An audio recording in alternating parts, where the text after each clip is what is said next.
ஏக்கத்தில சாஞ்சிட்டியோ என்னான்னு சொல்லம்மா. கடைசியா பிறந்தவனு குட்டின்னு கூப்பிட்டியே. குட்டி பைய வந்திருக்க பேசாம கிடக்குறியே.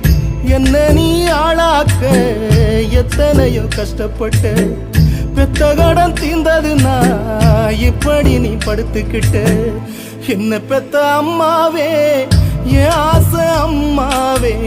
சின்னமாவ வந்திருக்கேன் கண்மூடிச்சு பாரம்மா. செல்லமாவ வந்திருக்கேன் கண்மூடிச்சு பாரம்மா.